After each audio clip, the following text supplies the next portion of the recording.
જે નરેન્દ્રભાઈ શું છે ફરિયાદ મનપા કમિશનરને આપે રિઝર્વેશન પ્લોટોને લઈને કરી? મારા કતારગામ ઝોન વિસ્તારમાં હમણાં અઠવાડિયા પહેલાં ખેડૂતો આવ્યા હતા કે નરેન્દ્રભાઈ અમે એસએમસીને કબજો આપવા તૈયાર છીએ, આપ કબજો લઈ લો અને બાકીના અમારા ખેડૂતને વધે તો ખેડૂતને આપી દો, જેથી અમે બી અમારે ત્યાં આગળ કામ કરી શકીએ.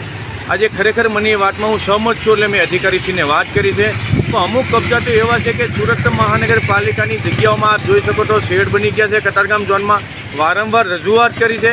પ્રાઇવેટ મિલકતમાં કરતા એમાં મને કોઈ વાંધો નથી, પણ અધિકારીને શું દેખાતું નથી કે જ્યારે આ શેડ બનતા હોય ત્યારે જે કંઈ નુકસાન થઈ રહ્યું છે નાના માણસને પહેલેથી કહેવું પડશે ભાઈ રિઝર્વેશનવાળી જગ્યા છે, આપ શેડ નહીં બનાવો.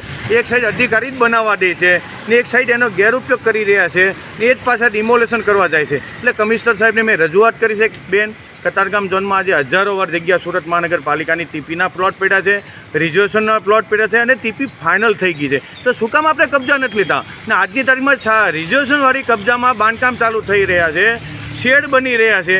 તો હજી જો આપણે પગલાં નહીં લેશું ને તો આવતા ભવિષ્યમાં મંદિરો બની નાખશે, કોઈ રેસિડન્ટ થઈ જાય, કોઈ શેડ બની જશે ને પછી જ્યારે ડિમોલેશન કરવા જશું ને ત્યારે એમ કહેશે કે જો આ ખોટી તમને હેરાન કરવા છે.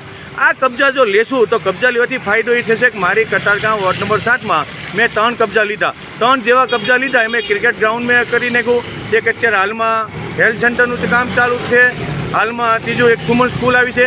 તો આ રીતે કબજા અમે લેશું તો આજે સુરત શહેરના વિકાસના કામ અમે કરી શકશું. એના માટે મને આગળ મેં પ્રગતિ કરી છે. નરેન્દ્રભાઈ, આપે અગાઉ જે પાર્ટી પ્લોટમાં ટેક્સ ચોરીનું એક મોટું કમ્પાઉન્ડ ઝડપ્યું હતું, સમગ્ર મામલે ફરિયાદ કરી હતી, તપાસ થઈ હતી અને જે પાર્ટી પ્લોટને ટેક્સ ચોરી કરતા એ લોકોને નોટિસો અને પૈસા ભરવાની નોબત આવી. ત્યારબાદ ગેરકાયદેસર બાંધકામનો મુદ્દો અને ટેમ્પરરી શેડ બનાવવાનો મુદ્દો અને હવે આ રિઝર્વેશન પ્લોટ ઉપરના દબાણ. શું મનપા કમિશનરને અગાઉ પણ ફરિયાદો કરી છે, કાર્યવાહી કેમ નથી કરી શકતી? આપની રજૂઆતમાં હું સહમત છું. મારી જનતા, મારી પ્રજા કોઈ રૂપિયો ચોરી કરવા માંગતા નથી, પણ જે કાંઈ ભ્રષ્ટાચાર કરી રહ્યા છે